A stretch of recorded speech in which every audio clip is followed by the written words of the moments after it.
Buckle up, my friends, because if you're not about to get angry with me, you're on the wrong side of history.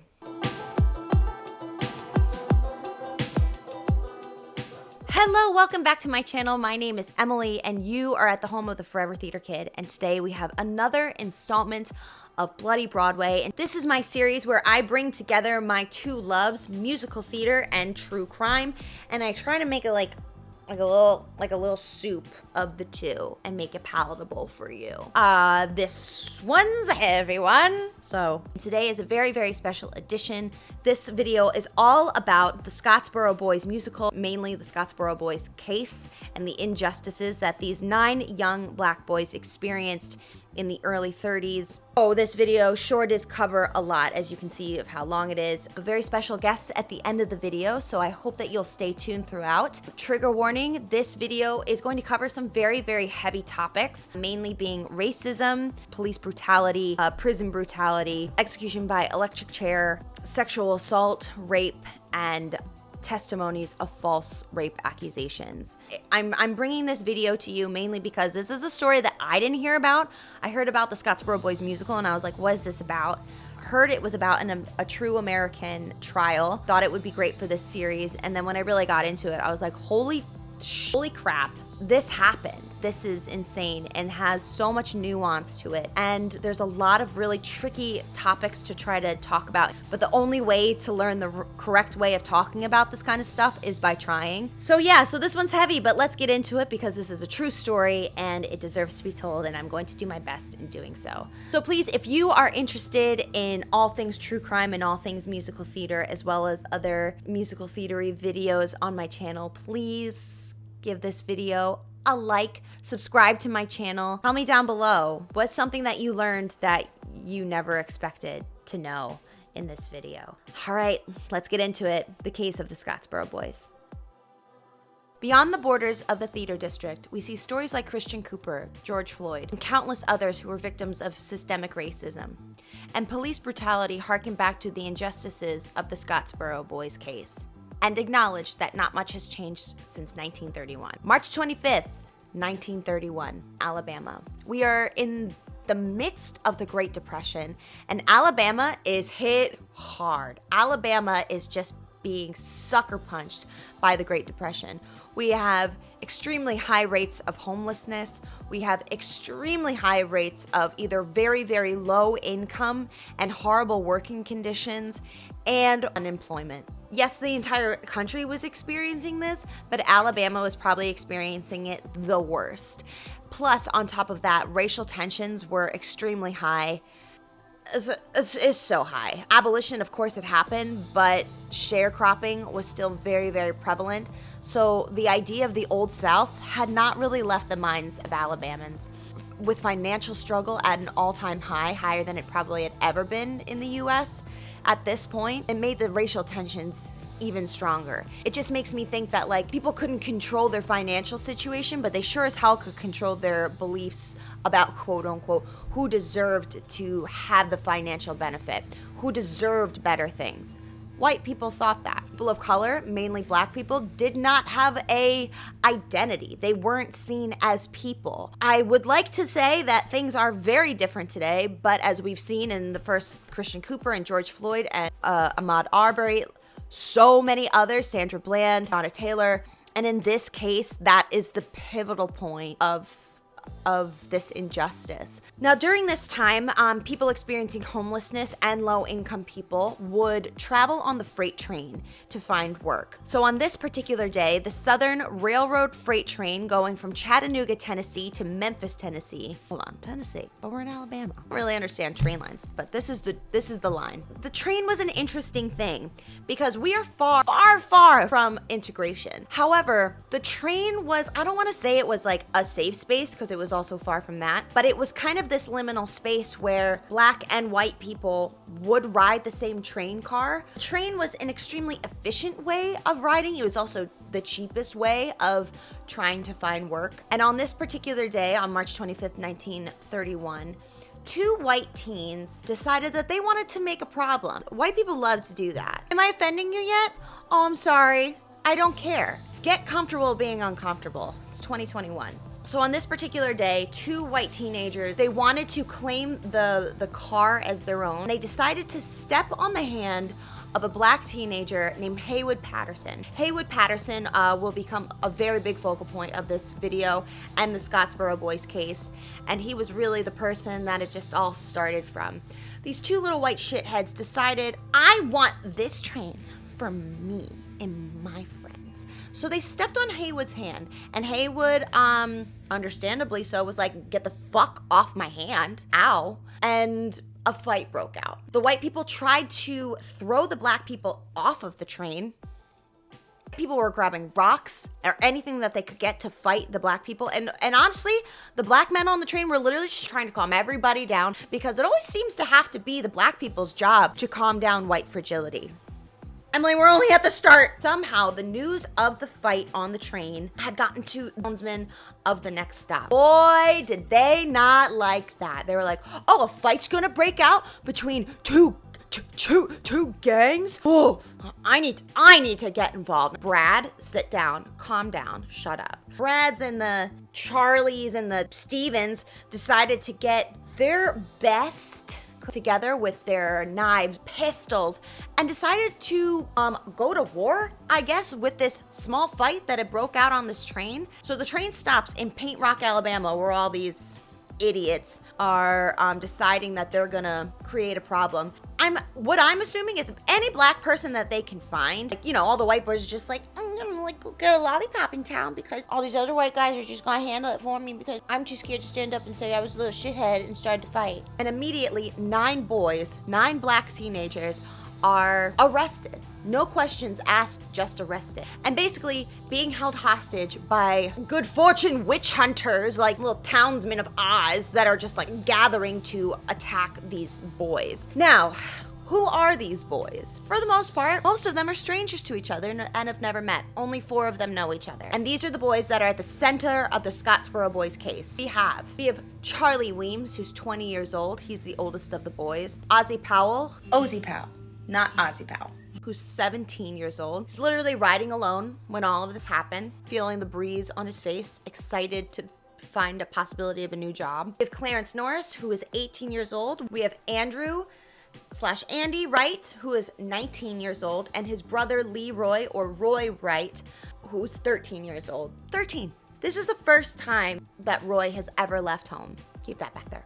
We have Olin Montgomery, who's 17. Olin is legally nearly blind, and the reason which he was on the train was to find work in order to be able to buy a pair of glasses. We have Willie Robertson, who is 17 years old and actually has a very, very bad case of syphilis, which makes it very difficult for him to walk. Another important point that will come into play later. We have Haywood Patterson, the original young man whose hand was stepped on, who was a longtime rider of the freight train. This was his normal means of transportation in order to find work. And then we have Eugene Williams, who's 13 years old and is said to be the youngest. And these are the Scottsboro Boys. It is important to remember, we'll be referring to them as the Scottsboro Boys, but they are all individuals. Every single one of their Black lives mattered.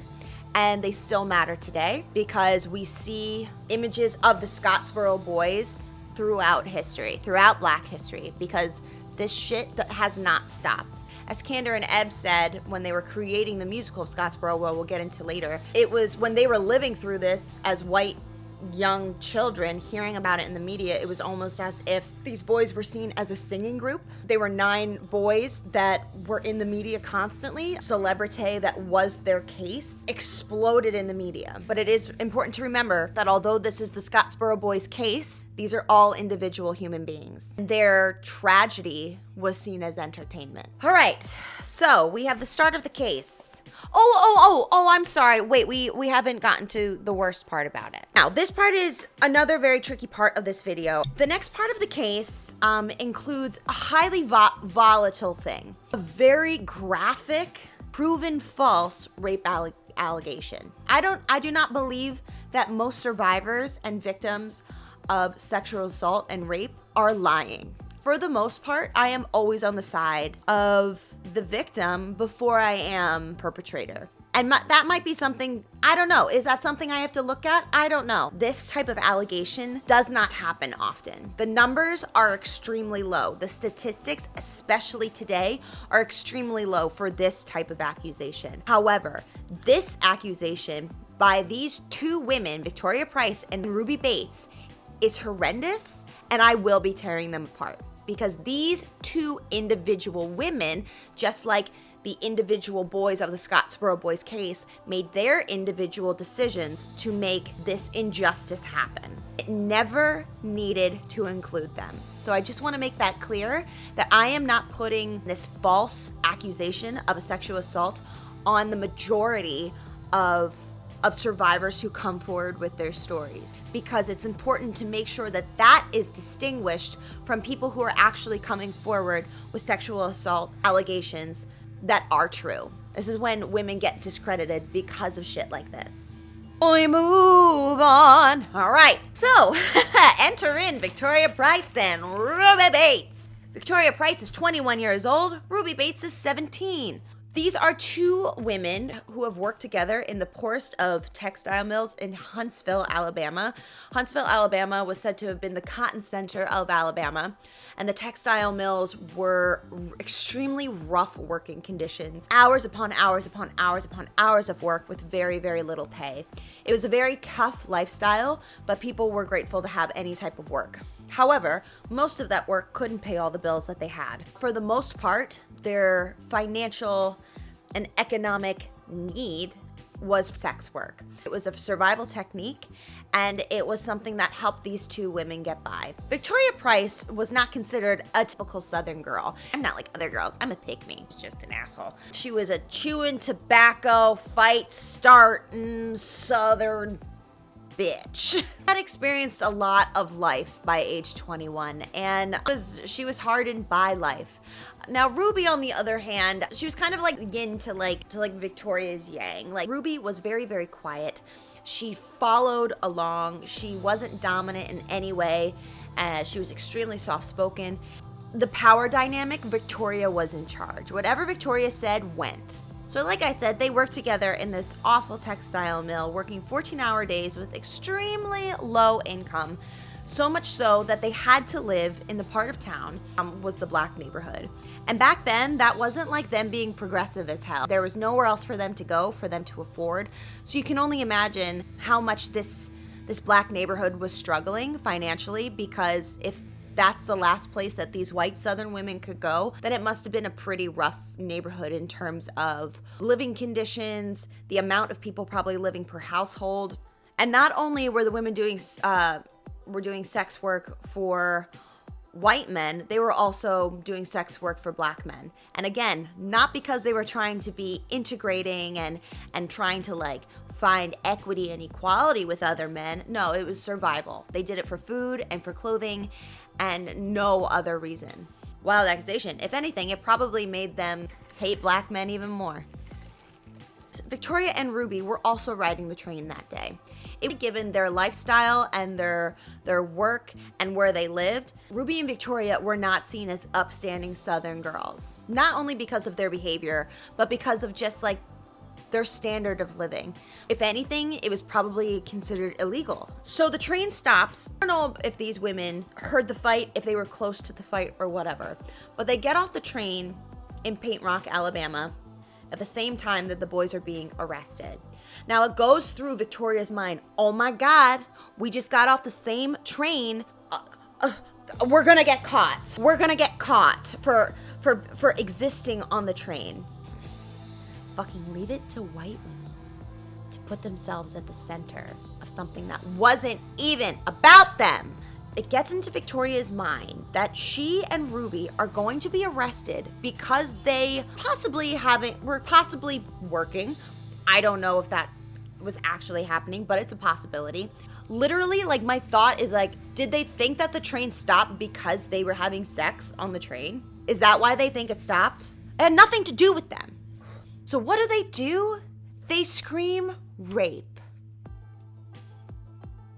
Hey, Amy Cooper, why you gotta do that? And not only do they scream rape, they say, those boys raped us. The boys that were arrested because a fight had broken out in a different train car. And these just happened to be the boys that were gathered. This is why white women are the most dangerous people. This is why we are so dangerous. Victoria and Ruby, mainly Victoria. Ruby was so quiet. She just went along with it. She is just as much to blame, but it wasn't her idea. Let's just put it that way. It was Victoria's idea. They chose to put themselves in the center of this situation when it had nothing to do with them. Watching this documentary where white townspeople who were part of the mob or like children when the mob was happening, so they were probably involved because their parents made them involved. We didn't even see these women. I could have believed that they were boys. One way or the other, something was going to happen to these boys at this stop. However, it may not have escalated to I don't know. It might have been worse. I don't know because it was all trash. These women could have just never been involved. They could have just walked away. They could have just sunk into the fucking crowd. They could have just left. But instead, they decided to put themselves at the center of this conflict. Scream rape, scream that the boys that were arrested happened to be the ones that raped them. Everyone in the mob who were already losing their shit, white hot, they are ready to kill these boys. Because not only did these black boys start a fight with white boys, presumably, but now they stole our white female Southern innocence. Explosion. I don't want to say that the boys were probably going to be anyway. They were nothing good was going to happen from this. However, the mob rose to such a mentality of, well, there's no way we're going to let these boys live. There's no, that was clearly in the minds of these white men because they believed these women immediately. Not because they believed women claiming sexual assault because feminist men and I believe women. No, it was the idea of, oh, no. We control what happens to our women. You have no right to touch them. We can, you can't. It was more about control. The amount of fear in white Southern people and just white people in general of the idea of this black man taking advantage of a white woman. It might be like the crux of racism, at least in the South. And that's where hatred just comes from because of this need to protect women's sexuality from this idea, this racist stereotype. All black men want is to take innocence, purity away from a white woman. When these boys are just trying to be on a train to get work, to make some money, to start their lives. They probably never even saw Victoria and Ruby on the train, let alone do what Victoria Price says later happened. Boys are tied up and put in the back of a pickup truck and driven to Scottsboro, where they're put in jail. Honestly, not that the police did the right thing, but they were like, this mob is out of control. They felt like they were gonna be overrun. The sheriff and probably the two officers were like, I've never counted this many people in my life. The sheriff calls the governor, Your Honor. and the governor calls in the National Guard in order to protect the lives of these boys that were just put into jail. These boys have no idea what's happening. They're like, what the is going on? Literally, this mob is trying to break in.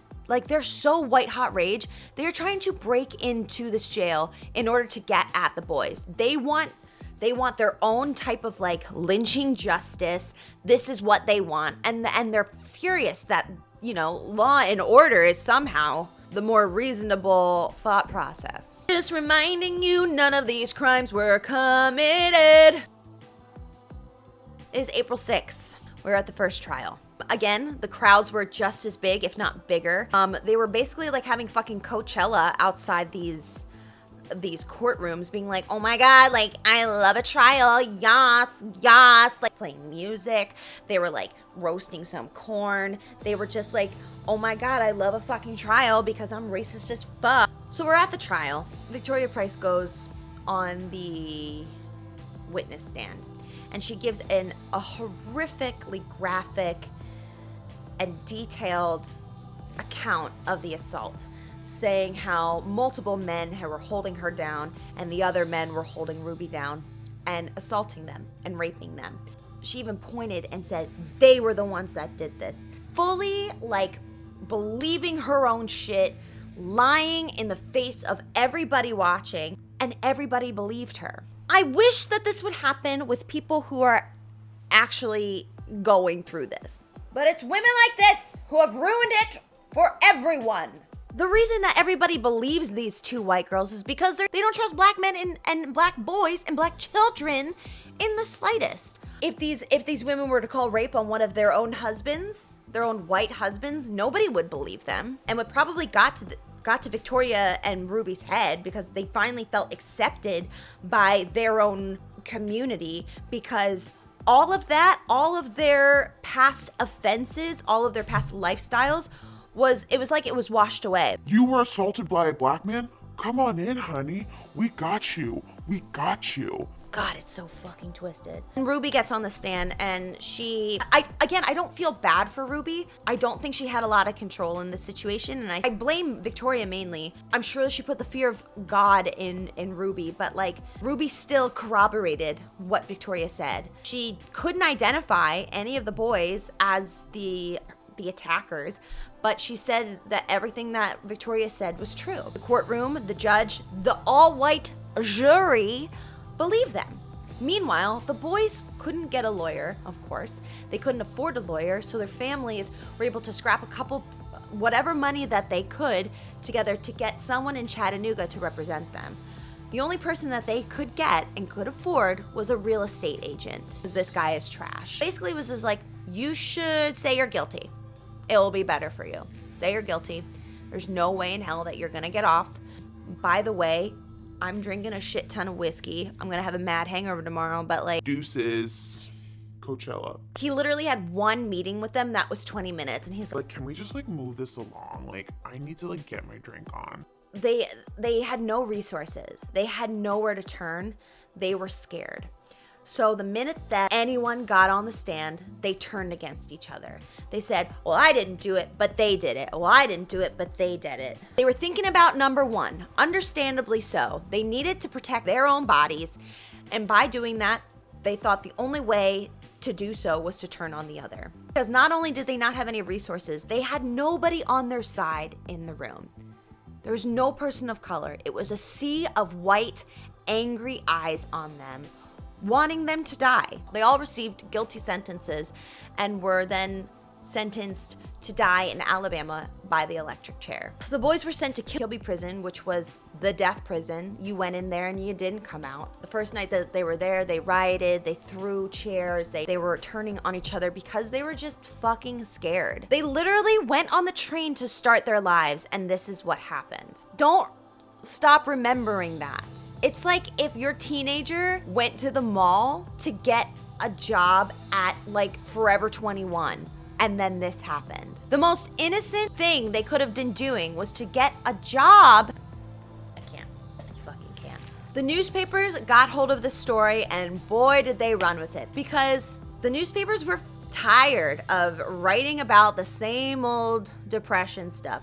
This was exciting for the news sources. It was like Bonnie and Clyde that we'll talk about in our next video. They got this story and they ran with it. So instead of giving the 9 teenage black boys individual names, rather than saying Charlie, Ozzy, Clarence, Andy, Roy, Olin, Willie, Haywood, Eugene, they called them the Scottsboro Boys. The newspapers played on the white people's fear of the stereotypical black man, the black brute, and this stereotypical lie of black man's insatiable desire for white womanhood, the need to have sex with white women at all costs. There was no decision making. It was just an internal fucking like hunger that they had to satisfy, and they played on that. The press knew that this was the crux of Southern culture, was protecting white female purity. It's still there. Purity culture. Most lynchings in the towns of the South happen because of this fear. By the press naming it and heightening it, it strengthened that fear even more. But the South weren't the only people watching. Luckily, this news started to spread like fucking wildfires. It was kind of like a veil had been lifted off the South, and people from all over the country were like, oh shit, it's really bad down there. I thought racism was done with abolition. I thought we solved this problem. Huh. Black, indigenous people of color were like, oh, you really think that was done? Oh, you're so cute. Because, oh right, I didn't mention, there was actually zero evidence brought to those initial cases. The only evidence was Victoria Price's testimony. I don't know if I made that clear. So this was the precursor, the spark that lit the flame that was the civil rights movement. The movement that is continuing to today. Almost 100 years, 90 years. 90 years, oh my God. There are heroes to this story, but this is just a footnote in this story. The tragedy of this is there are 9 boys' lives that were hopelessly, eternally interrupted, sent cascading down roads of terror and imprisonment. I don't see any other way to see the story than as a great tragedy. Enter in the U.S. Communist Party. In this instance, not only are they considered the Communist Party, but they are also called the ILD, which is the International Labor Defense, a legal advocacy organization formed in 1925. A big part of their tactics in the US was bringing Black Americans into the Communist Party. The communists were all over this. Not the only ones, but you know, they were loud. Now, who were the Communist Party, or how were the Communist Party viewed? The Communist Party were for workmen's labor. They were very anti-capitalist. They saw the Great Depression as kind of like, see, capitalism doesn't work and everybody's suffering. They were a very organized group. They were seen as opportunistic, and they believed that the Depression truly was their gateway into the American household because the crumbling of what they thought was American capitalism at the time. Now, as we've seen in previous videos of mine, communists love a revolution. They love something to fight for. They love something to back. They love getting loud. Are their intentions good? Yes. Are they putting themselves at the center of a lot of things that they shouldn't be at the center of?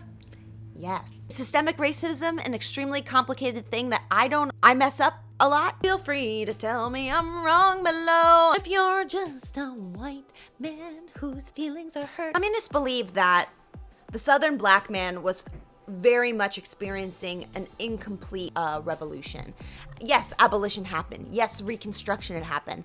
But Black people were still in the midst of their own terror. And when news of the Scottsboro Boys case got to them, mainly New York, fucking like they were like, hello, we need to help them. Like, oh my God, this is it. This is how we can get Black people into the Communist Party, because we'll help these Black boys and we'll win. And so they're like, let's make some signs, protest, let's get loud. Meanwhile, the NAACP is like, hi Brad, and hi Julia, nice to see you. You shouldn't be the center of this, okay, remember? Okay. The center of this is these 9 boys. Your agenda of the Communist Party should have nothing to do with these 9 boys. But the communists are like, we're gonna get everybody on board. I appreciate your passion. Yes, the idea of the Black struggle is always on the mind of the NAACP. People who ran the NAACP were Black people. They get what the fucking Black experience is like. That big picture is almost too much for them to tackle. They can focus on these 9 boys. But the communists were like, no, you got it. But like the NAACP is just like, y'all are marching and holding your cute little BB signs, and you're like getting in fights with the police, which we appreciate. We appreciate you making some noise. However, if you're not following through, it's just performative activism. The communists were like, no, like, we got it. We're no. I have ideas on how to help you and your people. We're gonna go down in the South, and we're gonna put on overalls, and I'll like put some like straw in our mouth, and put on a straw hat, and say our name is Cletus. He's gonna go by General Sanders. but like we're gonna go down and we're gonna like talk to the boys. We'll bring some like chocolate and some cigarettes. And AACP's like, oh my God, they've already left. So the communists, like, they organize and they go down to the prison and they somehow get into the prison. They're just like, hey, I need to talk to these boys and tell them how shitty they are. Let them in. But they sneak to the boys and they're like giving them chocolate and they're giving them cigarettes. And meanwhile, the boys, I'm sure, are like, thank you. We've just been getting our asses kicked nonstop and beaten by the guards, so it's nice to have a little bit of humanity towards us. But like, they found it strange. They're like, why are these fucking random white dudes who are dressed as Southern hicks, aren't speaking like Southern white guys, and saying that we're gonna help you? Like, what the fuck is happening? Again, appreciated, but like, what? Meanwhile, the ILD is going to the homes of the boys, trying to get their families on board. I didn't see this, but like, I'm sure the NAACP was also there doing their damnedest. There's probably more money and higher numbers of support from the ILD. The parents wanted to get their boys out of jail. They were gonna go with what was the loudest and what they thought would be the best chance for their boys. And like made a promise. They're like, we can defeat this. And we can bring this case of your sons to the bigger picture that is the Black person struggle in the US. Your revolution that never got completed. And then the ILD like came in with this like bop of a song. Like, these white people, they're trying. God, they're trying so hard. We have no rhythm.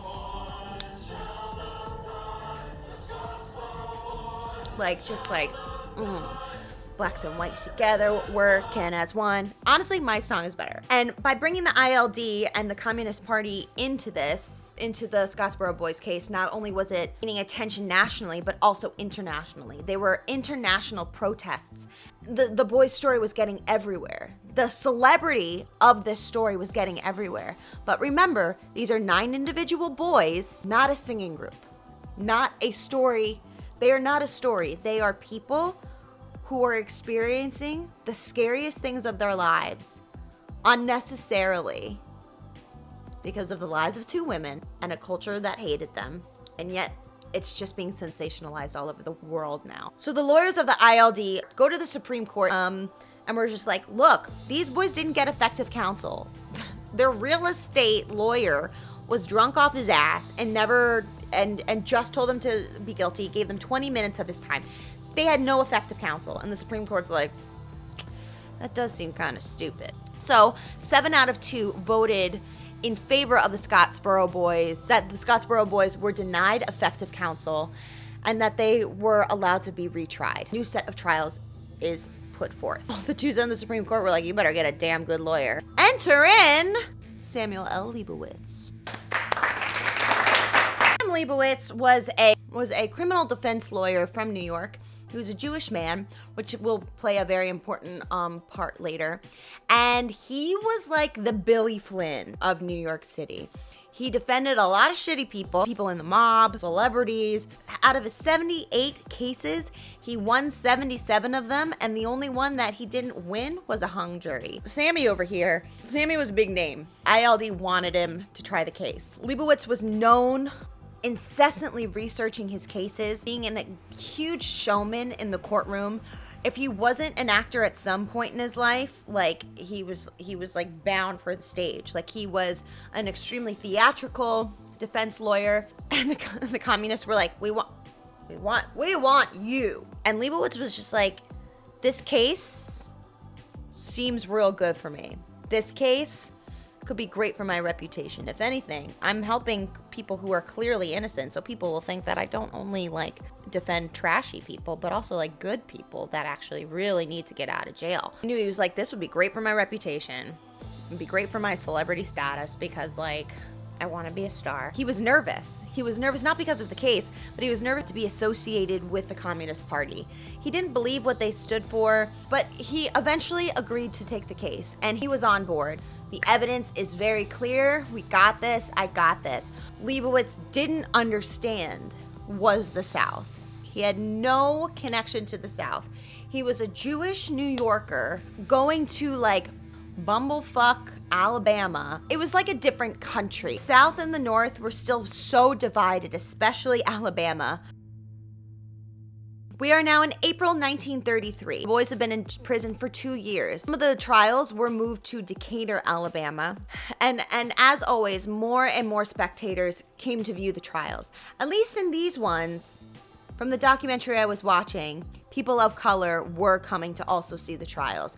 Very segregated rooms, of course. There were people that looked like the boys in the room, at least this time. One of the best things that Leibowitz was able to do was to get separate trials for the boys. He saw them as individuals. Imagine that. First person that Leibowitz and his team decided would be put on trial would be Haywood. In a way, I find it to be smart, but it also put Haywood in this position of like the sacrificial lamb. Because Haywood, in Leibowitz's opinion, was the image of what white Southern America feared most. He was a dark-skinned black man. He was one of the oldest out of all of the boys. And he was the epitome of that stereotype, a black man with an insatiable appetite for white womanhood. So Leibowitz thought, if we can find him not guilty, we can do it for the rest of the boys. This makes sense, but it still puts Haywood in so much danger. I don't know how Leibowitz could have done it in any other way without putting one of the other boys like at the center of the fire, but like, and I don't know if there was like a conversation between the boys and Haywood, if he was like, let me go first. Like, I don't know if that conversation happened. That's what the decision was. On the prosecution side was Attorney General Thomas Knight. In terms of wins and in terms of presence in the courtroom, he was very much an equal to Leibowitz. Also extremely opportunistic and wanted to use this case, the case of the Scottsboro Boys, to boost his re-election and to boost his image in the white South. The judge on this case was James E. Horton. He was considered a Lincoln-esque type. Dude even kind of looks like Lincoln. Twins. And yet again, the jury was all white still. We know where Victoria is because Victoria's like, I love a trial. Like, let me come to trial. Like, let me just like talk. Like, Ruby's just like, she's outie. We haven't seen Ruby since the first trials.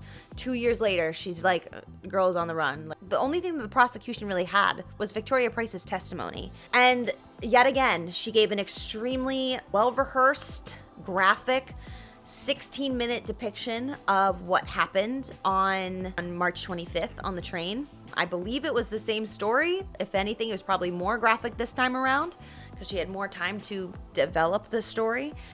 And it was hugely impactful. Not only did Victoria Price's like testimony, like, was it graphic as all hell, but she literally pointed to Haywood and was like, he raped me.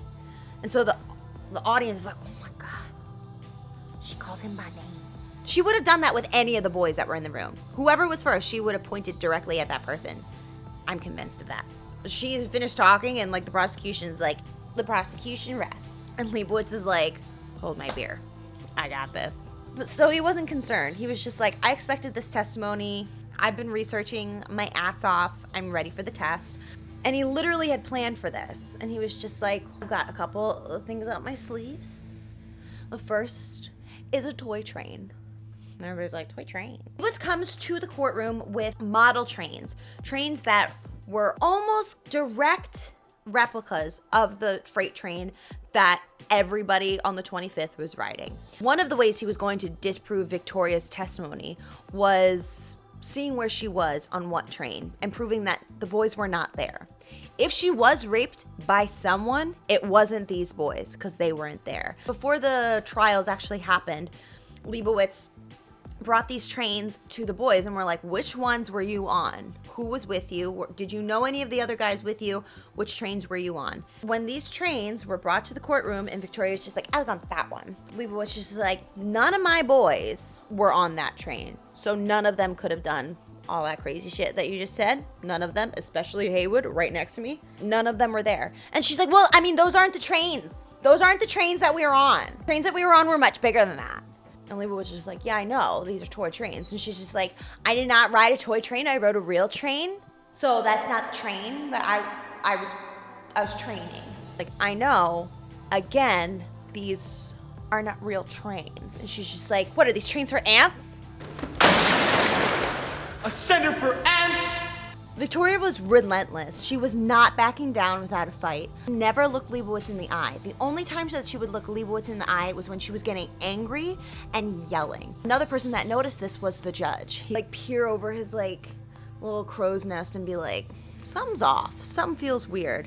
Leibowitz also knew that the biggest hurdle, aside from the testimony that Victoria gave, that the biggest hurdle he was gonna have to pass was disproving only other like physical evidence that the prosecution felt they had, which was the fluids found on both Ruby and Victoria. This doctor dude named Dr. R.R. Bridges examined the women and found semen on both of them and was like the expert witness for the prosecution. During his cross-examination, Leibowitz was just like, hey, so these women claimed that they were attacked by at least 7 men at once. My question for you is this: was there any sign of a struggle? Were there any scratches, bruises, signs of a fight? Because knowing these women, especially Victoria, she would not have gone down without a fight. She was known for being the type of woman who would fight anyone. Her reputation preceded her in being a survivor at all costs. In sex work, at some point, she probably has had to fight off someone who was actually attacking her. I'm sure that that happened because sex work can be a very dangerous business, especially during that time when there was absolutely no protections for women like this, aside from the freaking Scottsboro Boy case. But the doctor was like, no, there was no sign that there was any type of struggle. What was their behavior like? Were they in a state of panic? Were they in a state of shock? What was their behavior like? And he said they were very calm, cool, and collect, allowing the examination to happen. There was no signs of behavioral differences of someone who had just been attacked by multiple people. And the last thing was that the doctor admitted that the sperm that was found, the little swimmers, were not moving. They weren't swimming. They were just like, they were sleeping. They were just like, stopped moving. They were dead. They were just there. And Leibowitz was like, that's interesting. Because if these two women said that they were attacked by all of these 9 boys within hours, and they were examined within an hour and a half, maybe 2 hours, those little swimmers would still be swimming. At least one of them would be. The idea that absolutely none of the semen found on them was still alive and like doing its little disco, like none of them? Very, very interesting. It was as if it was there earlier than the train ride. Enter in Lester Carter. Who is Lester Carter? Well, Lester Carter, you know, I'm just gonna hope that he's a good guy. He's probably an opportunistic white dude that was just like, hey, I see a moment where I could be somehow involved in this case, and I'm gonna turn this case on its fucking head. Because Lester comes forward and is just like, hey, you know this like little sweet baby sperms? Those are mine. Those are mine. They were consensual. What? Lester Carter comes into the fucking court. I and my buddy, Victoria Price's boyfriend, had sex the night before consensually with the women on a railroad track. It was like cute and romantic and like uncomfortable, but we did it. I am the one who did it. The women had lied about where they were staying, who they were staying with, when in reality they were staying in a shanty town. I believe that's the verbiage that is used. And completely contradicted the entire story of the night before that Victoria and I'm sure Ruby had set forth. What does Victoria Price do? Deny, deny, deny. Like, this wasn't true. He's lying. Leibowitz calls her shit out. He's like, you lied about where you stayed the night before. You lied about who you had sex with. You said that you didn't have sex the night before. And you're lying about the rape of the boys. You lied about where you were on the train. You lied about even seeing any of these men. You're lying off your ass because you didn't want to be caught for your lifestyle and your occupation as a sex worker. And you threw these boys under the proverbial bus. And you're an asshole. And wow, the crowd did not like that. He thought he was going to have this moment where everybody was like, oh my God, she is lying. It was the complete opposite. The whole courtroom, jury included, didn't see Leibowitz as going at Victoria as like an honorable, like, wow, look at him do his defense attorney shit and like prove the innocence of these boys. They saw it as yet another assault on white Southern womanhood. How dare you tell our women they're liars? That's our job. They found it insulting to the Southern people. Oh my God, this is like PTSD from the Civil War. Felt humiliated. They were like, here comes in this Jewish New Yorker who doesn't believe the same religion we do. Part of the communists, they believed, so he doesn't have the same political views. He's on the side of these black men who have attacked our women. They felt humiliated. And the one thing you don't want to do to a Southern white man is humiliate them. So fucking fragile. So Leibowitz was hated. He was getting death threats. The anti-Semitism was high. He had to start traveling with police escorts because it was as if like he was on trial now. But he didn't care. Leibowitz was just like, fuck it. I get death threats all the time. Like, I'm used to this shit. I don't fucking like you. What? I said I don't fucking like you. You don't like me? No.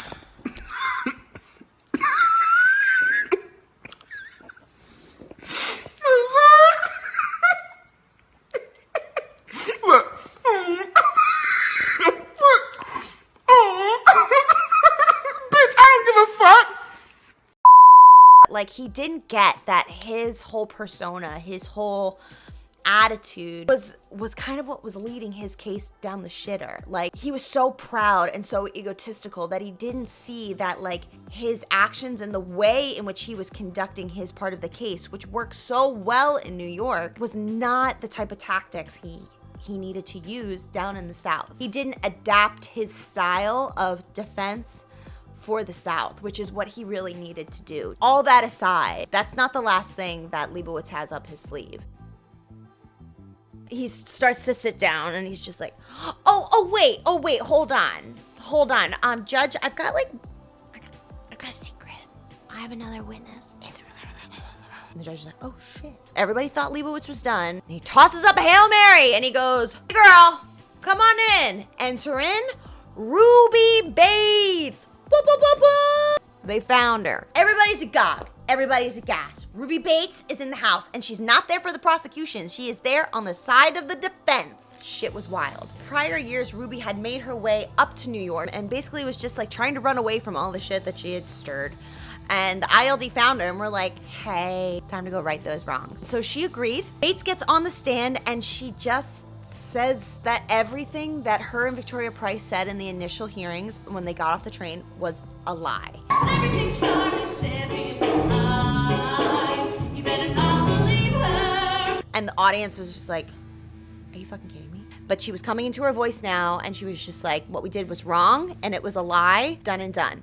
And Leibowitz is just like, he thinks it's in the bag. He thinks he's like fucking gotten it. And then the cross-examination happens. Literally tears her apart. Like, oh my God, like, hi Ruby, like, it's been so long since we've seen you, like, you look so good. Just have a, like, quick question for you. Like, are those, like, new shoes? These are just like cute little gray shoes I got. I always had to like sell my body for shoes, and now I just like got shoes. And he's like, oh my God, so cool. Like, I like your dress too. It's like super, not falling apart. And she's like, thank you so much. Like, I also really like my dress. He's like, new hat? And she's like, yes. And he's like, new purse? She's like, yes. Like, the ensemble. Like, OTD. Like, thank you. Where'd you get it? Like, what? And he's like, where'd you get the money for that? And also, where'd you get the money to like come back down to Alabama? Where have you been living? Who's been putting you up? These sweet, nice people at the ILD were... Oh, so the communists bought your soul. And everybody in the audience is like, what? She's the devil. And she's like, what? So the communists bought you out. In exchange for what? You lying now? And she's like, I'm not lying now. He's like, well, you either were lying then, these rape allegations were told, or you're lying now. And either way, both lies could be very convincing. So I think you're lying now. The whole defense team is like, and everybody in the audience is like, Ruby's testimony should have been a slam dunk. And it wasn't. In fact, the jury like never even considered her testimony because they were like, oh, she was lying. The communists helped her. And so of course she's a liar. So the prosecution makes its closing arguments, and basically instead of making his closing arguments about the allegations of rape and the women versus the Scottsboro Boys, he makes it about the North versus the South and how Leibowitz is a representation of the North humiliating the South yet again. And Leibowitz is like, what the fuck? That's not what this trial's about. Objection. This is insane. And that gets overruled, and he's like, continue. Uses the Southern fear of humiliation for his benefit, and turns the entire courtroom, if they weren't already, the entire white courtroom and the jury against Leibowitz. Leibowitz is furious. He's just like, this is a misrepresentation of court system. Like, this is not what this trial is about. Like, this is not a fair trial. Like, I think we should have a retrial. This is ridiculous. What should have been about the innocence of Haywood. Like, this has nothing to do with the progressive North versus the stuck in your old ways South. This is just insane. So for a trial that lasted less than 2 weeks, the jury took less than 24 hours to give their verdict, and yet again, it was guilty, death by electrocution. I know, I'm angry about it too, right? It's infuriating, Daisy. I know. But Haywood had no emotion, no reaction, because he knew. This isn't new to him. This isn't news. This is a system that wasn't created for him to win, ever. Meanwhile, Leibowitz is like floored, like pictures of him like after this. It looks like he had like the wind kicked out of him.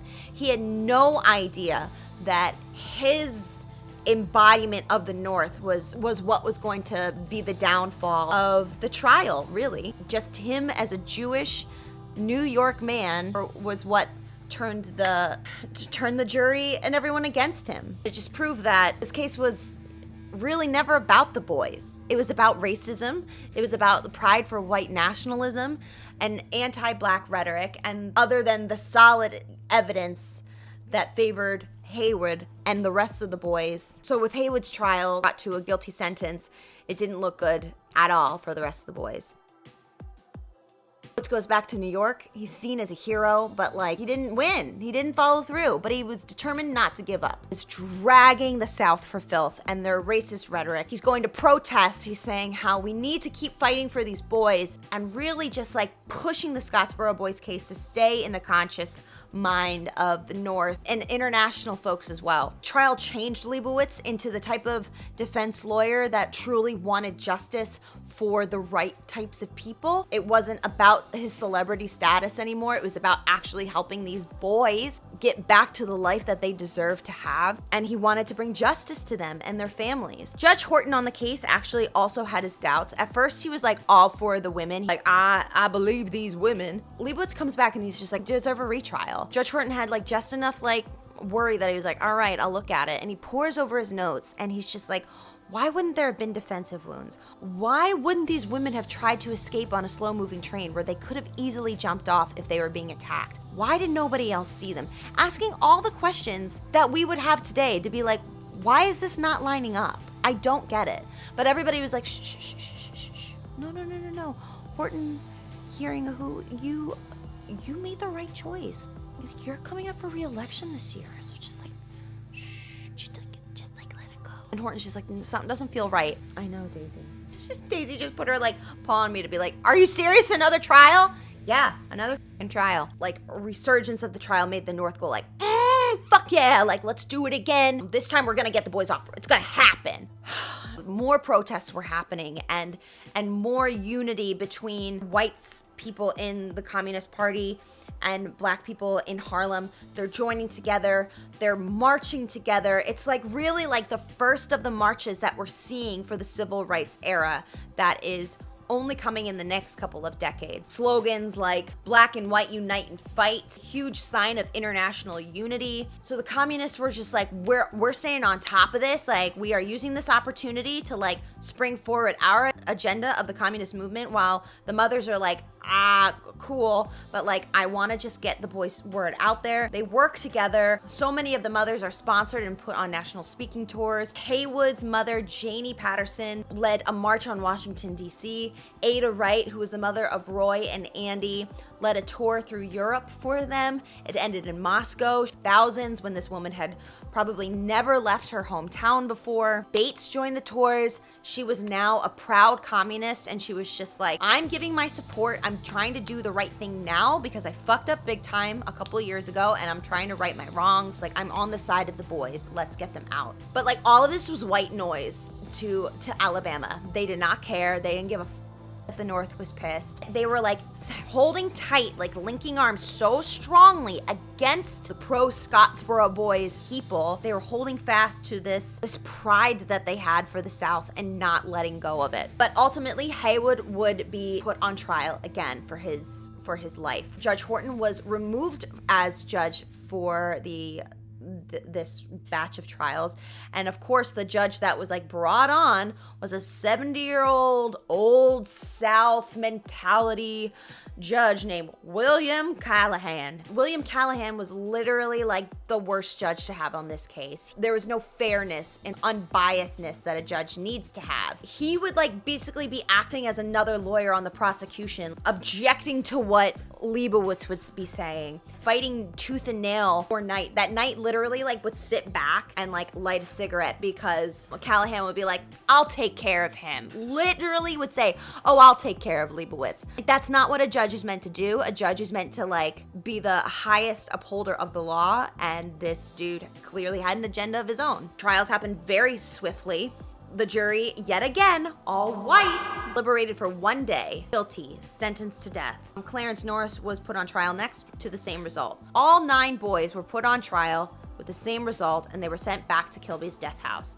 And they were just losing every sense of hope that they had. They were tormented and tortured. They were broken. The guards had this idea that, oh, since these boys have notoriety, we need to keep them down. We need to make sure that they remember who's boss. They're getting agitated, so they're fighting back. At one point, Ozzie Powell, in an attempt to attack a guard, slit a guard's neck, and Powell was then shot in the head and had brain damage, and admittedly and understandably so, was never the same. They were becoming the system. These boys who were forced to be men in 1 day, they were institutionalized. They became the system that they were in because there was no other way for them to survive. In another attempt to torture the boys relentlessly, their jail cell, which they all shared, was right next to the execution room where the electrocutions would happen. Norris, every night, he said he would hear the midnight executions happening. He would hear inmates' last words, and then the lights would dim anytime that the switch went off. Like, how traumatic must that have been? It was as if he was dying every single night. Fuck, like the amount of PTSD, how could anybody come back from that normally? But Leibowitz never gave up. He was trying to appeal for the boys like crazy, just to at least stop the executions. If he couldn't get them out of jail, he was just working his ass off to just try to get them to stop being executed. First, he went to the Alabama Supreme Court, and then he went to the U.S. Supreme Court. His main fight was that every single jury that these men were on, there was no peer of theirs on the jury. There was no one that looked like them. There was no one that understood their perspective. And that was a violation of their rights as American citizens. They were entitled to be judged by their peers. When you have an entire group of people with the literal opposite of you, there was no connection that they had with the jury. And by that, there was no equal protection under the law for them. So by February 1935, the U.S. Supreme Court looked at Norris versus Alabama, trying to prove that Black Alabamians were purposefully excluded from the jury. Leibowitz did this by like bringing the jury rolls to the Supreme Court, looked to see who was on the jury for Norris's trial. And it said in very nice handwriting, every single person's name, but then like at the very bottom, it was like scribbled in with like the names of Black people, but like there were no Black people on the trial. And Leibowitz saw this and he's like, this is a bunch of bullshit. Like these people were not on the jury. Like these people were not there. And they're clearly just like written on here just to be like, no, like we had like 4 Black people. We're not racist. There were like 4 Black people on that. So like why are you sweating, Alabama? Why are you sweating so much? Because you're lying? Wow. And literally the Supreme Court saw that and was like, you're dumbasses. You clearly just scribbled that in. We rule in favor of Norris. But this was a huge moment because the U.S. Supreme Court had made a decision guaranteeing not only right to effective counsel like they had earlier, that was the first kind of like U.S. Supreme Court ruling towards in favor of Black Americans, but also guaranteeing the right of a jury of peers. Especially in the South, this was huge, pivotal, especially at this moment for the civil rights history. So it overturned the guilty conviction. It basically said that Alabama was just a bunch of dicks who didn't allow black jury members, even if they were like pre-questioned to be on the jury, they never allowed them actually on the jury. So this was a new integration across the United States that would help various victories in the future for Alabama and other southern states. So there was another trial. State of Alabama and all the people like who are like reading this and reading their names in the news, and just this case is tarnishing whatever name that Alabama still has for itself. And we, the collective of Alabama, we're sick of this. Their pride for themselves was more important to them than the innocence of 9 young boys. Screw Southern womanhood, purity. Like, our pride is hurting, and I'm tired of this shit. Does it sound familiar? So Alabama's literally like just wearing down. Like they are just wearing down. And so the trials started again. I don't know who had the right to say this, but the one stipulation was that Leibowitz could not be head counsel. They're like, well, we don't like him. We'll have another trial, but like not him. So he had to step down and a Southern attorney took over. However, by doing this, very quickly, 5 of the men, yet again, were convicted rapists. And those 5 men were Clarence Norris, Haywood Patterson, Andy Wright, Ozzie Powell, and Charlie Weems. But then the other four cases were like abruptly dropped, like out of nowhere. And those obviously were Olin, Willie, Roy, and Eugene. Their cases were dropped either because of their ages, because Eugene and Roy were 13 years old at the time of the supposed crime. Olin Montgomery, remember at the very beginning of this, I said he was blind, and Willie Robertson had syphilis and literally could not walk. Like he had such trouble walking. There's no way that he could force a woman down and assault her.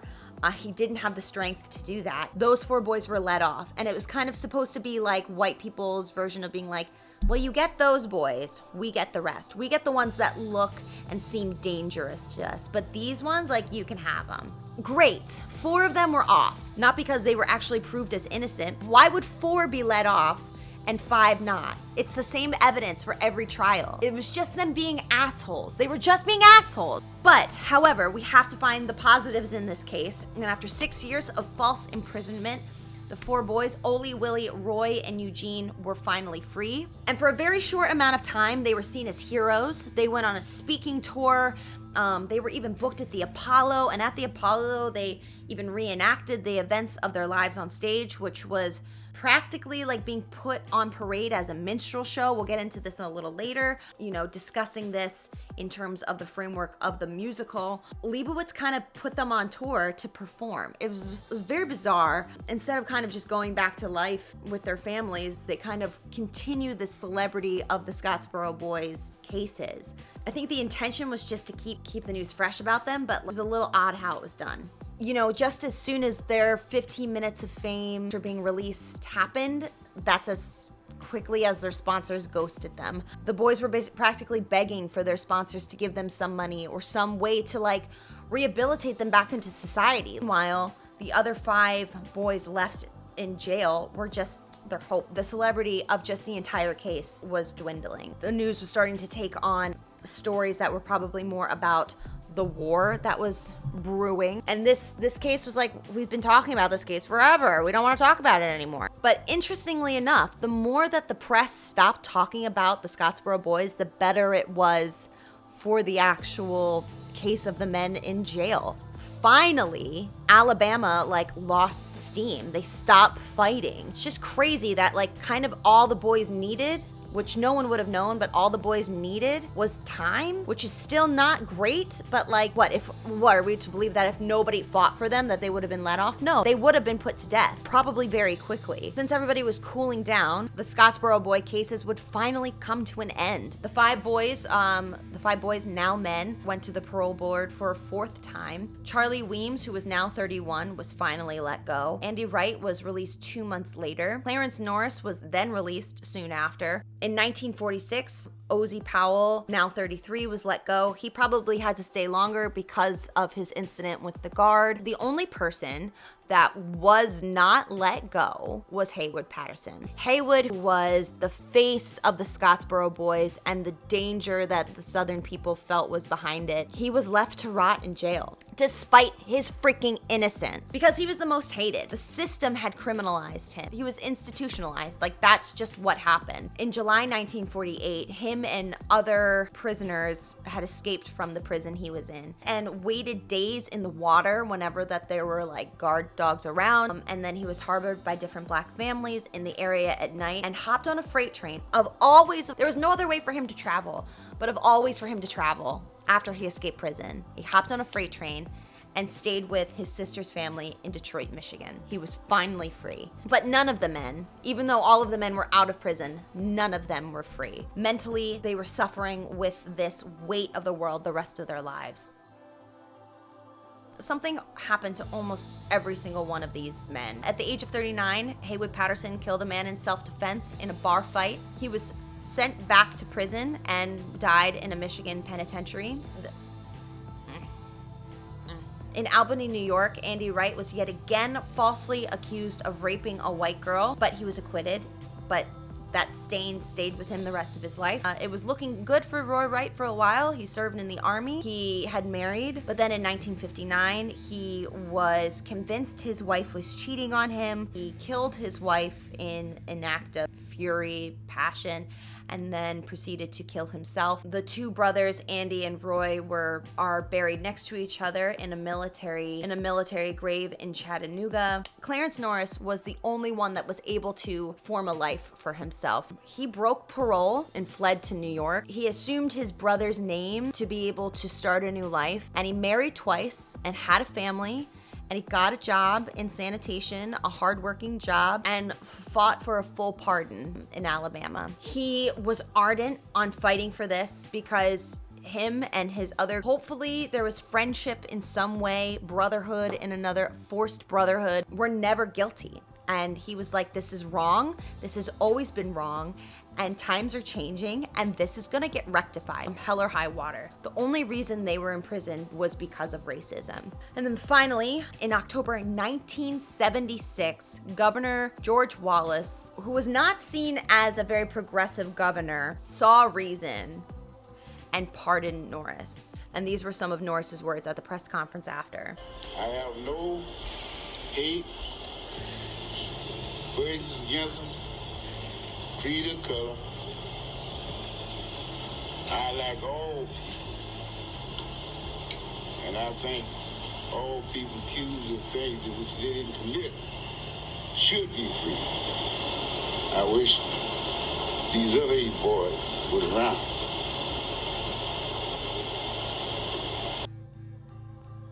If you're still here, thank you so much. This is a very important video, and I hope you're here. The next part of this video, I'm going to be talking about the musical. We're going to be talking to one of the original Broadway cast members, Julius Thomas III, who is currently playing, or when, the world opens back up again, is playing Hamilton in San Francisco's and Peggy company of Hamilton. He was in the original Broadway cast of Scottsboro Boys, playing Roy Wright. So I'm so excited for you to see and to watch some of the interview, but I really enjoyed talking to Julius and his experience and what this show meant for him as an actor and how this show changed his life.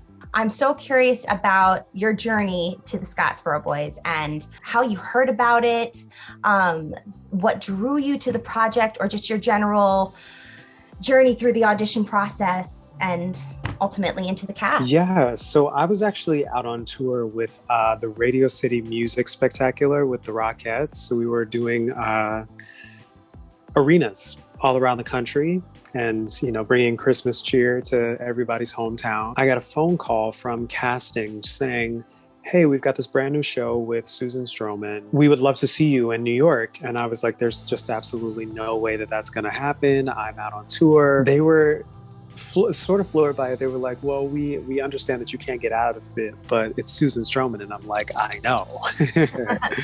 I know, trust me, I understand what I'm saying, but I also want a good reputation in the business. And I don't wanna just up and leave a really great gig. Yeah.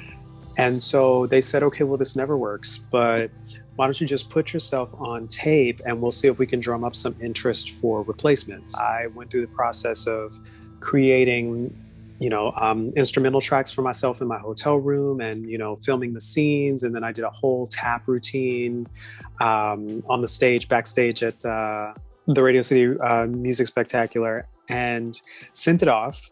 And within 2 days, they had called me back and they were like, we actually don't believe this, but you've got the part. And I was floored because one, they didn't even bother to ask me to do any corrections or, to send a second video in or to say like, hey, they like you, but they really need to see you. They were just like, hey, little unknown guy that put this together in his hotel room, you're hired. And so that was my off-Broadway debut, my Broadway debut, my Guthrie Theater in Minneapolis debut, all from video submission. I mean, number one, that's an incredible story, but also what a testament to how it can happen. Like, it doesn't have to happen the archaic ways of being in the room all the time. We make it work. We, just like this whole time, we make creating art work with how we have to. Art's going to be made one way or the other, and we're going to do it. One way or the other. So might as well be us making it. But specifically, there's a weight that comes along with playing a real person that you really want to get it right. And here were these 9 boys that were cast off by society, used in many ways, and then thrown into jail and left to rot for many years. Many of them spending many years in jail, one of them dying in jail. And so we felt a real sort of responsibility to make sure that we got it right, especially since we're still dealing with a lot of that stuff today.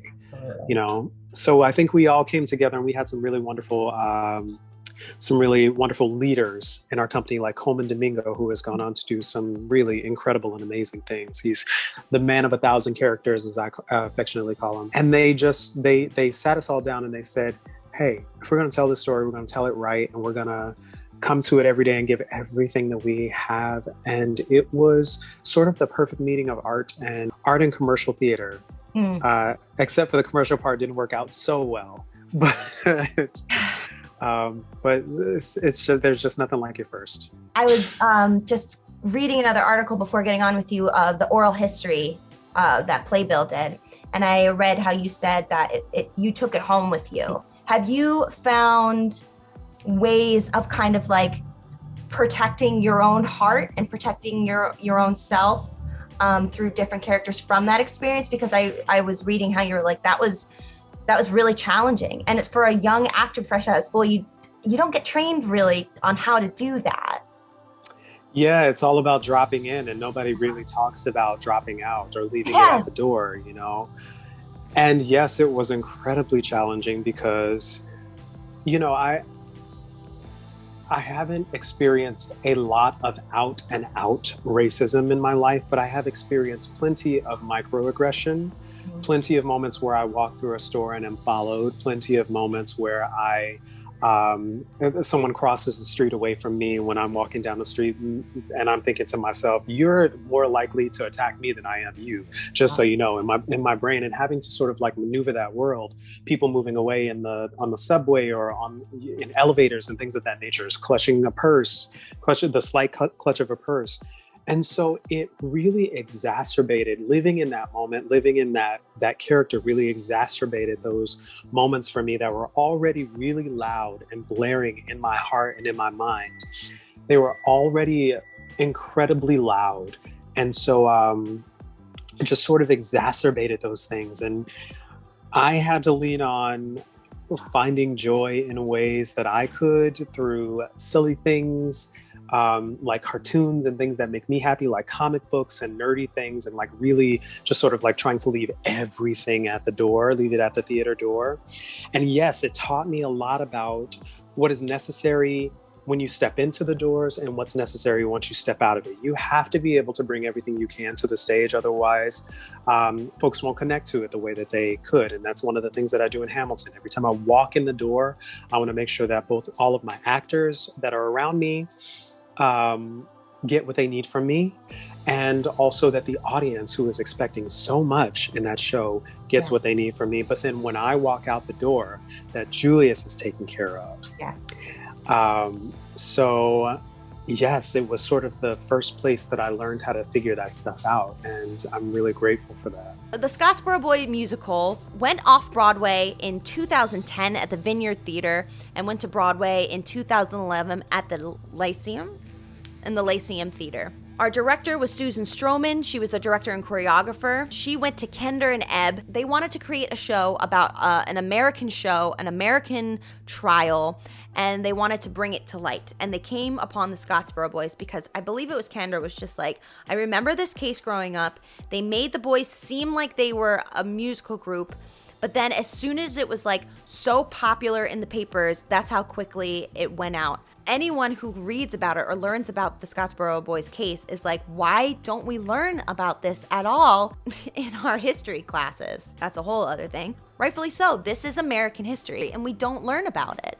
So they wanted to create a musical about this, bringing these boys' story to light, but also to make them individuals in their own right, because every single one of these boys' lives mattered, and they still matter. The tagline of the show was "Entertain the Truth," which I just thought was like, not only did everybody see the Scottsboro Boys as entertainment, but like the truth was the thing that was lost the whole time. Stroman, Kender, Ebb, and David Thompson, who wrote the book, they all felt such a strong call to bring this show to light and to bring this story to light. They knew that as an all-white creative team that they didn't have the experience and would never know the experience that the Scottsboro Boys did, but that their cast members would have a taste of this type of experience. I feel like we kind of went into it, but were there any other reservations that you had about the different techniques used in the show, such as like the minstrelsy and the blackface being used as a framework? Also, having an all-white creative team going into the project, because I have read that y'all were very taken care of, and that's great.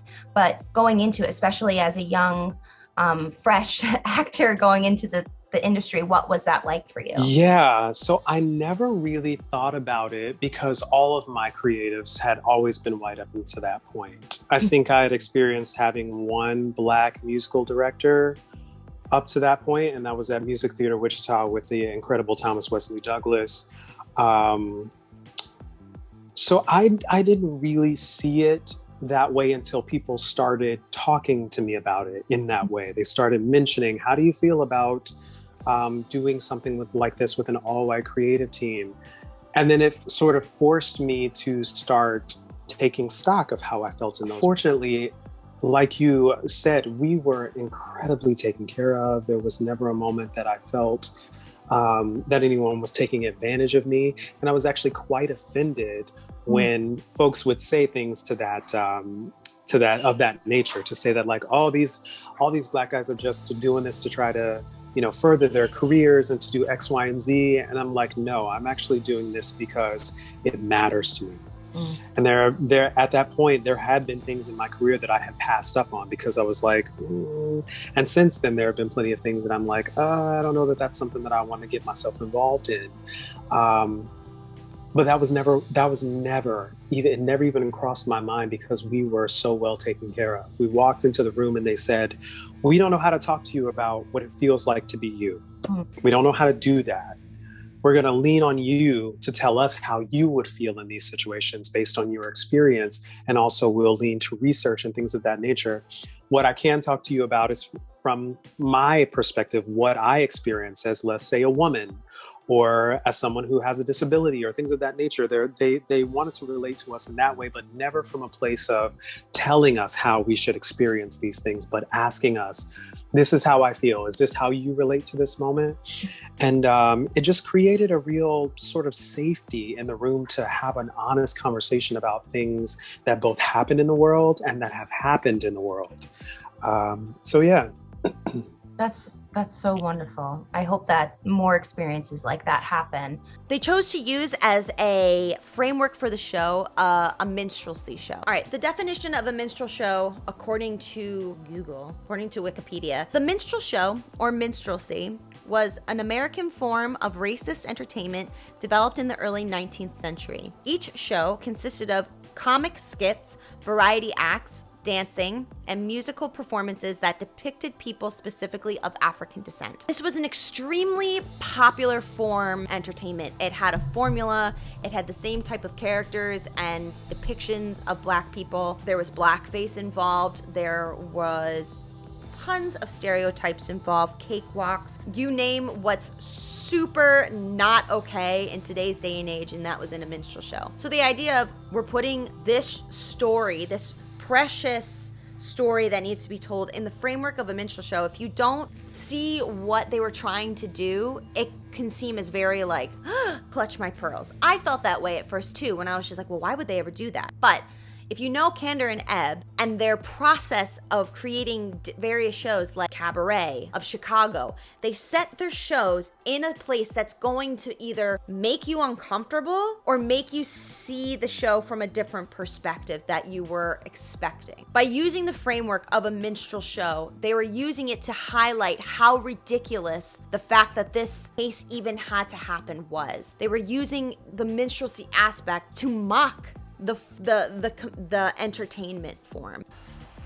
When minstrelsy and minstrel shows were used as a form of American entertainment, they were used in order to make fun of Black people and enslaved people, whereas in the Scottsboro Boys, the use of minstrelsy is used to shed a light on how Black people were treated, are treated, and especially through the Scottsboro Boys case on how ludicrous it was that the entire proceedings around it and how everything was seen as entertainment around these boys' lives was so outrageous. Anytime that there was a moment in the show where the audience was laughing or realizing, why did I laugh at that? Why am I clapping for that? What a total mind fuck. And that was the purpose of it. It wasn't meant to like really entertain you. It was to make you think, why are you laughing at this? What in you thinks that this is funny and that this is okay as entertainment? And it just showed how twisted the world was that the Scottsboro Boys were put into and how they were forced into this realm of entertainment, unwanted spotlight, which is what a minstrel show basically does. It's a forced spotlight on stereotypical tropes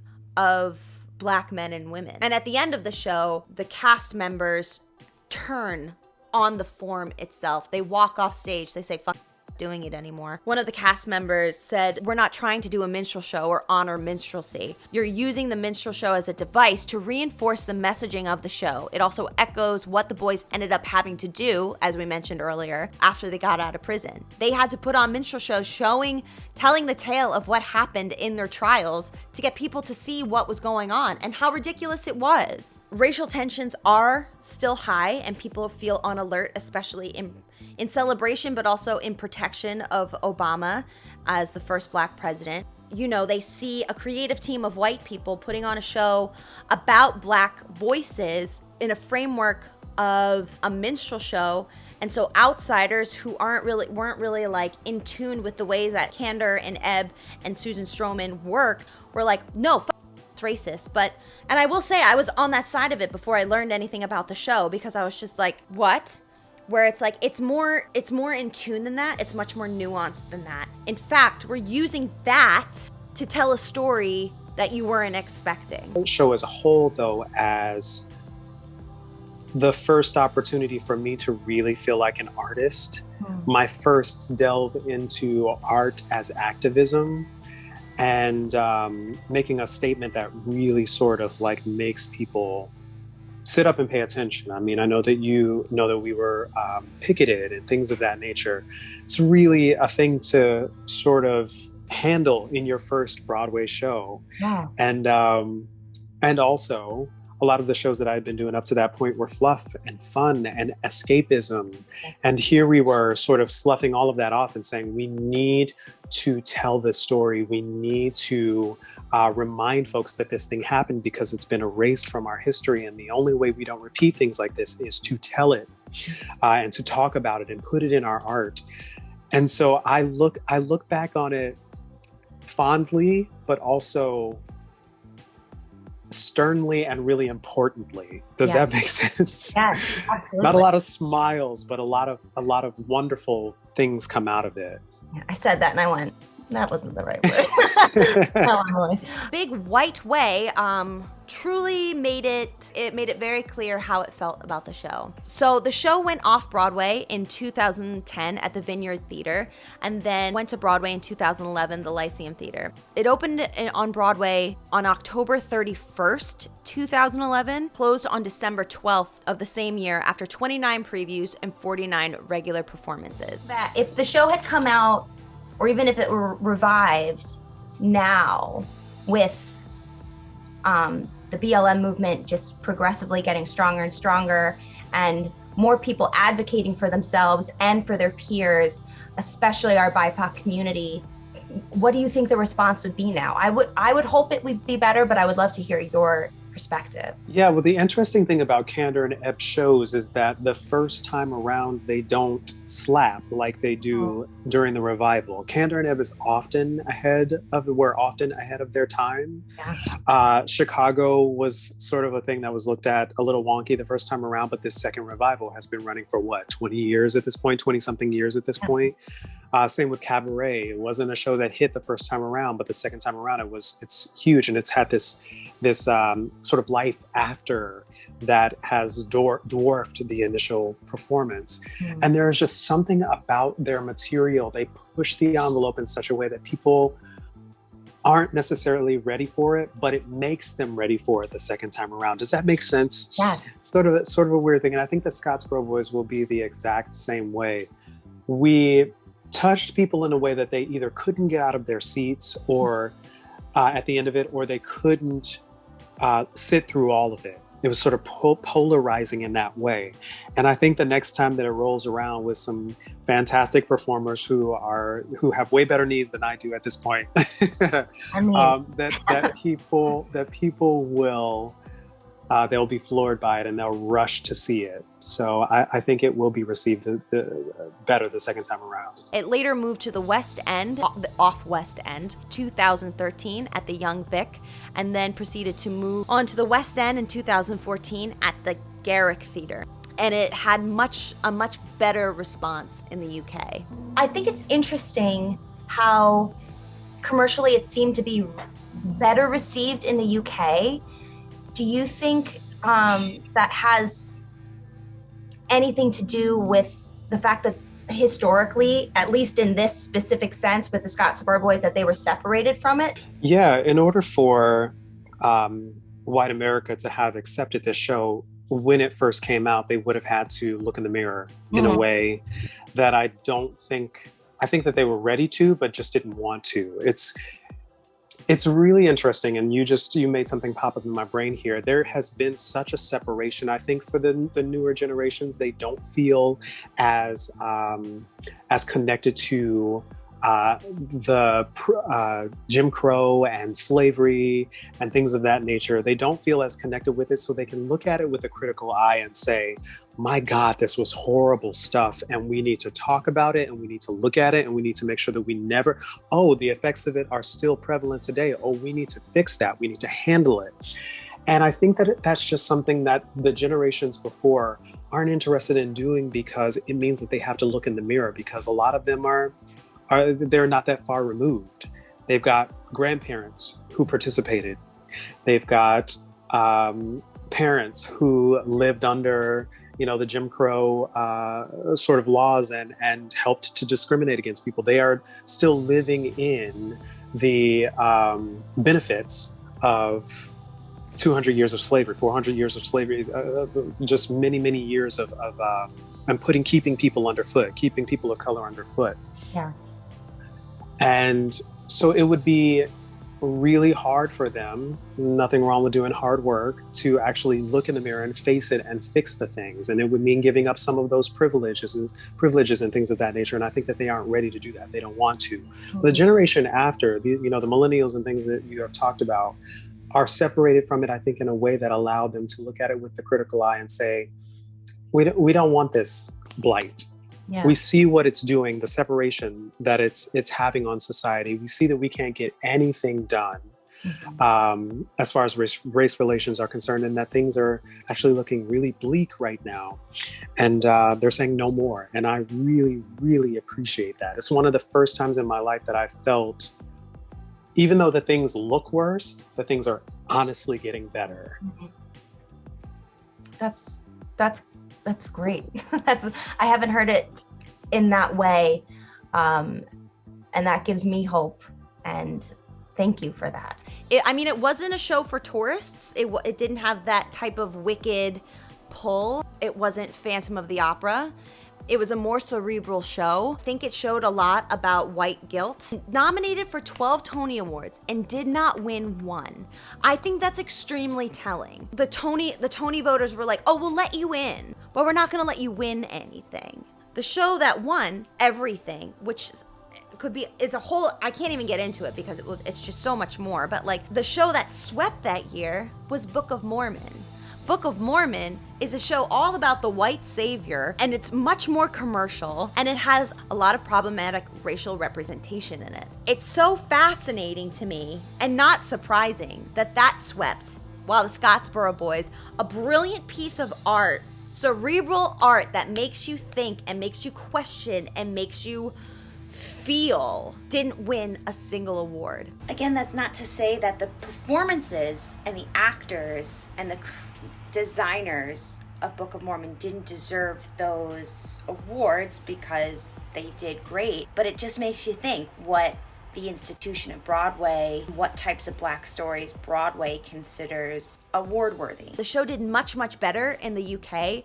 In fact, it was like nominated for like 2 rounds of Olivier Awards. I didn't know that was a thing. It also didn't win anything at the Olivier Awards. The show was just much more popular over there. It was also nominated for 9 Drama Desk Awards, and the only award that won was for Best Lyrics. And part of me thinks, yes, of course, like it deserves Best Lyrics, absolutely. But part of me also wonders, did they win because like a lifetime achievement kind of award for Ebb, who had died in the previous years? Like, is that why they won? Or did they actually win because the lyrics were so wonderful? And also, it was a white man that won. Like, what is that saying about the institution of the Broadway and the American Theater League? Like, we see you, white American theater, like, it's obvious. You've got so much fucking work to do. So it's clear that the team took care of them. It's clear that it was a true collective effort. Men who played characters of the Scottsboro Boys and lived those lives was lived with so much responsibility and an honor and tribute. I wish I could have seen it. I honestly, I looked everywhere to try to watch it. I looked everywhere to try to listen. And it's not even, like, I can't find it anywhere to listen to. And it's such a shame. Like, bring it to Spotify. Like, please. I want to listen to this. And I'm sure so many other people want to listen to this musical because it's an important story to tell. It's an important history. And we need it. The Scottsboro Boys deserve to have their stories and their truth be told.